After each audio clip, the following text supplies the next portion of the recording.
Okay, good morning. Thank you all for coming. I want to start by going over some legislation that we introduced this week. On Monday, I introduced a bill that would ban abortions based on a diagnosis of Down syndrome.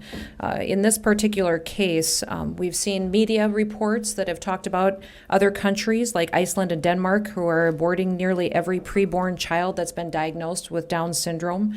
Research estimates that 2 out of 3 pregnancies that are diagnosed as Down syndrome are being aborted here in the United States. And in South Dakota, we do have a 20-week abortion ban codified in law.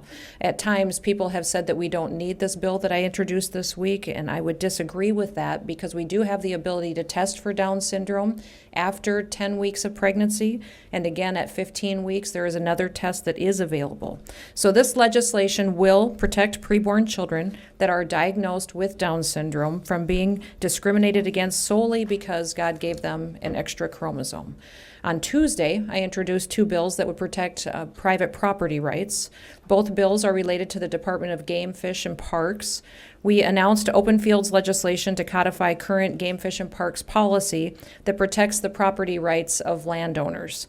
Under current legal precedent, conservation officers can go onto open fields without a warrant. But thankfully, Game, Fish, and Parks does not follow that statute. They have a separate policy where they do not do that. The legislation that I have put forward would make sure that the policy is followed and that it is placed into our code. Now, Lieutenant Governor Larry Roden has brought similar bills to this one when he served in the legislature, and I'm proud to help him get it accomplished today. Or this week. We also announced civil asset forfeiture reform as it pertains to conservation officers. This legislation will protect private property rights when it comes to the enforcement of game and fish laws. It ends the ability of conservation officers to take and to keep property of hunters and fishermen who happen to break these laws. Now, we want to make sure that the punishment fits the crime and that the law is enforced, but when someone violates a game and fish law, they should be fined. They should be punished, but they shouldn't forfeit their boat, their truck, their gun, or their dog. That's a penalty that often far exceeds the mistake in virtually every single case. Now, Game, Fish, and Parks does support this legislation to strike the right balance between enforcement efforts and property rights, and both of these bills will work together to build on Game, Fish, and Parks' excellent work to protect property rights and also make sure that everybody gets to enjoy the great outdoors. Now, yesterday, we announced legislation to require that law enforcement officers shall attend response to resistance training at least once every 2 years. And we're working with the Attorney General's office on their legislation to create a law enforcement officer standard commission. Now, under this legislation, the governor's office would be tasked with appointing 2 citizen lay members to the commission to provide a citizen's viewpoint on interactions with law enforcement. This is the culmination of a process that we started early last summer in several meetings that we've hosted with law enforcement. Next Wednesday is the last day that we have to file legislation. We will have more announcements between now and then on what we'll be bringing forward, so stay tuned to press releases that we'll be bringing to all of you, keeping you up to date on what our priorities that we'll be pursuing. And with that, I will open it up to any questions that you may have. Governor, my name is Steve Roderick. I'm with Rolling Stone magazine. Stephen? Yes. And Dr. Deborah Birx gave an interview last week where they were asked her what responsibility that governors in, I guess you would say, mask optional states had for where we stood with the COVID outbreak. And she says they bear a lot of responsibility. And then specifically she said Sturgis was not okay. I wonder what your response to that is. There's another obviously large event happening in Rapid City this weekend. If you've taken any different steps this time around. Well, I would say that in South Dakota throughout the pandemic, we have followed the science of the virus and what we know about it, the data and the facts on the ground.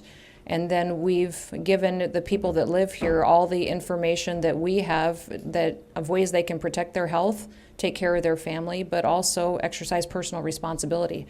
So I know Dr. Birx has expressed lots of opinions. In South Dakota, we did not mandate any masks.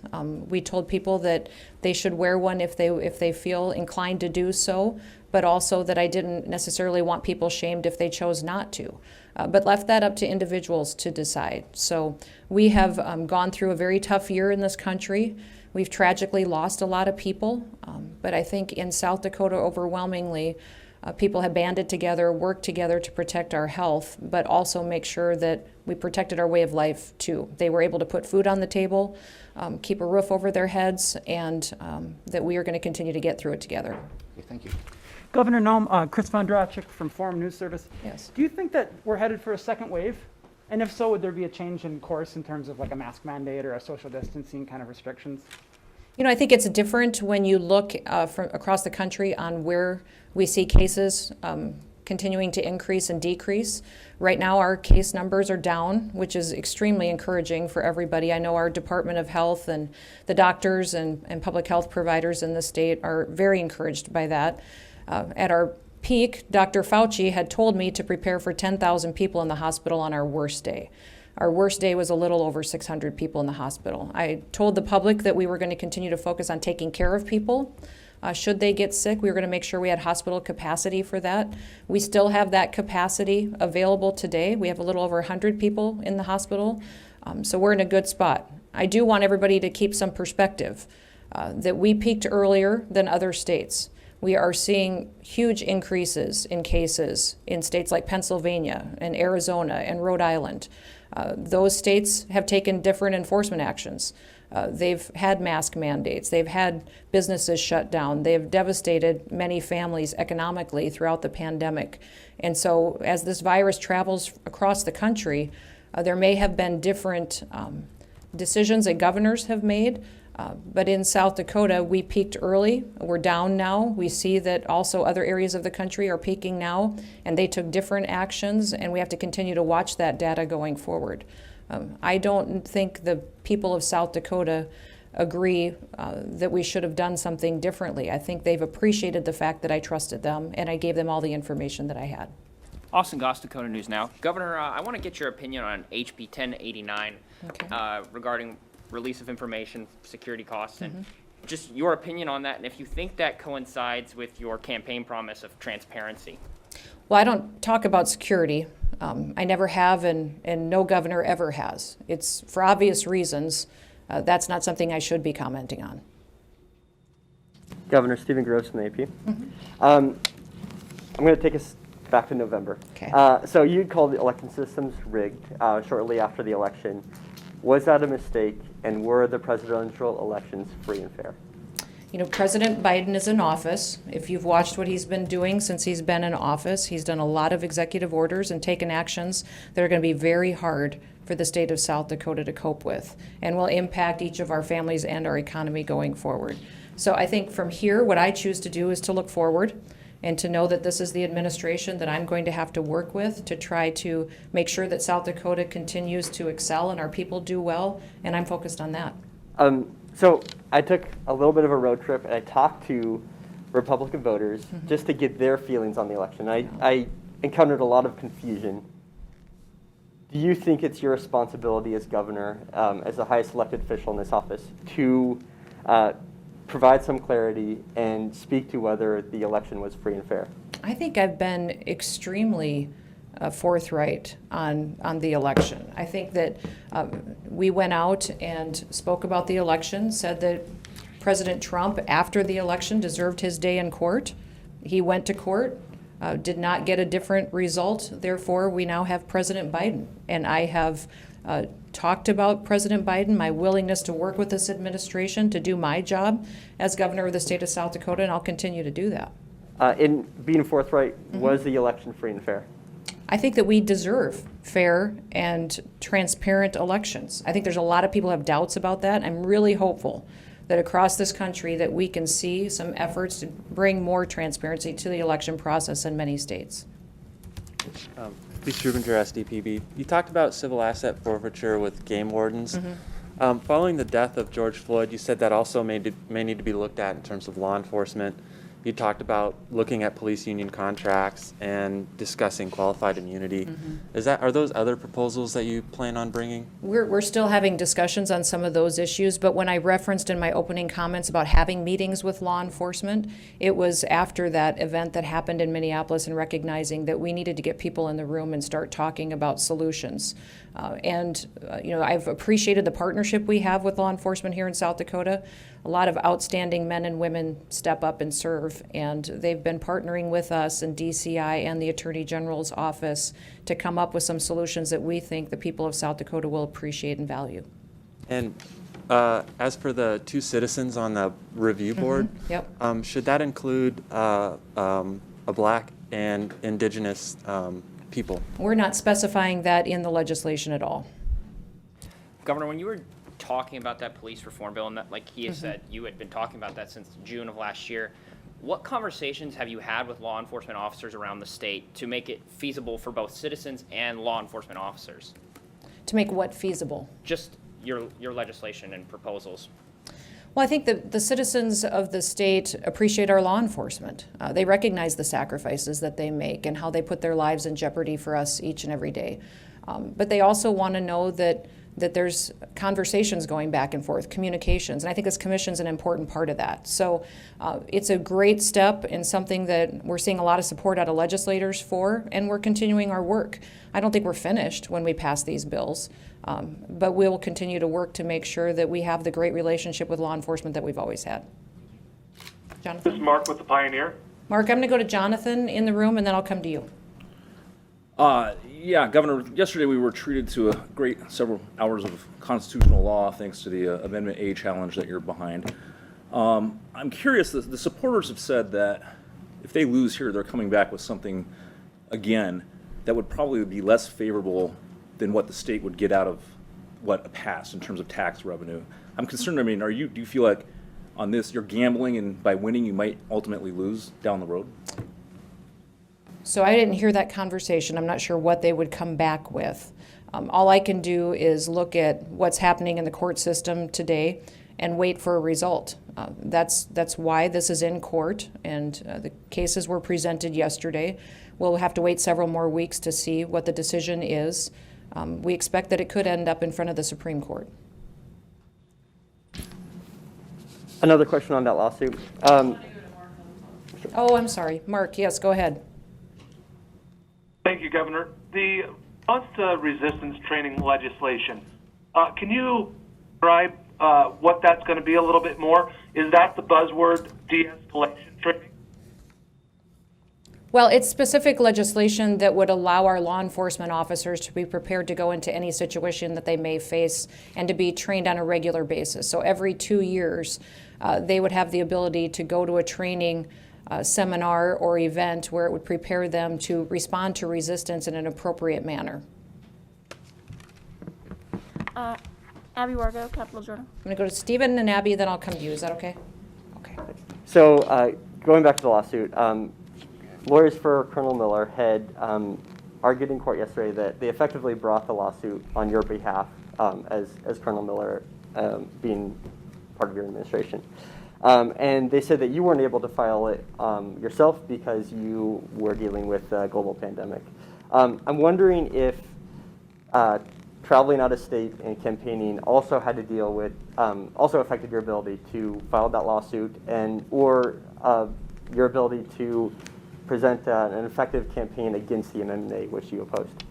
So nobody has any doubt where I stand on Amendment A. I've been very clear since the beginning. I've told you multiple times, I don't think anybody got smarter smoking pot, and that I think it's a bad decision for the state of South Dakota. In fact, I was actively engaged in making sure the people of South Dakota knew how I felt about these ballot measures before Election Day.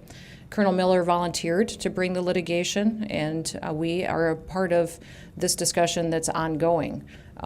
We have been focused on doing my job as governor and what my role is. With whatever challenge may come, we will handle it and deal with it and make sure that we're creating opportunities for South Dakota to be successful and to build stronger families. I wholeheartedly believe that Amendment A is bad for our state and will be very clear about my opposition to it. Governor, a few minutes ago, we heard you not clearly say the election was free and fair and accurate. So I'm going to go report that, and then we're going to perpetuate misinformation, right? Don't you think you could say that right now and block me from reporting that, right? And just say, hey, the election in November was a good election. I think there's instances in states where we have questions. And so people deserve, what you should report is what I actually said, is that the people of this country deserve to have transparent and fair elections. So we have a result. We have a president that was elected. He is in office. I am willing to work with him, and I believe he is our president of the United States. And I also think there are some reforms that should be pursued in some states where we've seen some places where there wasn't potential integrity. I've said many times to all of you in the press, I wish every state had the same election system that South Dakota has, where you present an ID, a driver's license, when you vote. We overwhelmingly vote on paper. You vote on or before Election Day. And that those are clear, transparent, integrity-driven processes that were not followed in every other state. I would hope that people would consider putting some reforms in some of these states to make sure that the people and the public of the United States of America can trust their election system. Abby. Okay, so I actually have two questions now. Okay. So if you'll indulge me. So on the topic of wishing every state has the same election system that South Dakota has, obviously there was. I think ours is a model. I think that ours is a model that should be used. So- And we had an election, we had a result. President Biden is the president. I think that when you look at some other states where we saw different actions going on, there were questions. President Trump went to court. He lost. He lost those challenges. Therefore, we have a new administration, and I'm working with the Biden administration to do all that I can to make sure that South Dakota and what we value is protected. I was going to ask about specifically in South Dakota, there was some legislation brought forward about allowing online voter registration in this state that was eventually struck down, and there have been some amendments that will allow people, if it passes, to change their voter registration information online. So I just want to get your thoughts on that, and do you think that that was the right choice? Do you think online voter registration doesn't have a place in the electoral system? No, we're watching that bill go through the process. I know it's still under discussion, and we'll continue to do that. I have, since I've been governor, not gotten into hypotheticals and tried not to weigh in on legislation that's still being amended and worked on as much as possible. So we'll continue to monitor it and be here to give input as needed. One more question. Governor, I was wondering, Hello, just TV. go. We'll go to Stephen here in the room, and then I'll go to, I think it was Kelloland. As someone not from the state, I wonder, when you were coming up with your final decisions on mask mandates, if there was a clash between, as you say, the personal responsibility that you let the people of South Dakota have versus what some of the Democrats say, that the longtime tradition in South Dakota of looking out for your neighbor and personal responsibility in delivering them food if they need it, or helping them bring in their harvest if they're sick. Is there a clash between those two ideals? I don't think it's a clash, but we looked at the science and the data making all those decisions too. And there was not a lot of data to back up that mask mandates work. Now, there are some masks that work, and when worn appropriately and when people wear the right ones appropriately in the right situations, they can make a difference. But mandates, if you look from state to state, city to city that's enacted them, it's hard to see a consistency in result. And in fact, the 3 states I mentioned earlier have had mask mandates for months. And now they're seeing huge increases in cases and in hospitalizations and in deaths. So I think it would be difficult to say that we picked an either or. I think that there wasn't a lot of data, there wasn't a lot of science that said mask mandates work, the actual mandate of it. And also, I do value personal responsibility. My job as governor is very defined, what authorities I have and what authorities I don't have. And I recognize that it's important to have a leader that doesn't overstep their authority, especially in a time of crisis. I think there's a breaking of a republic when leaders overstep the authority that they have and infringe on personal rights and responsibilities. Let's go to Kelloland. Thank you, Governor. I want to circle back to HB 1089 Sure. and just ask you, what does releasing the overall costs of traveling security to lawmakers have to do with your safety? And are those costs being reimbursed in any way? Well, again, I don't talk about security, and I don't believe any governor ever has in this state, and we'll continue to follow that legislation. Thank you.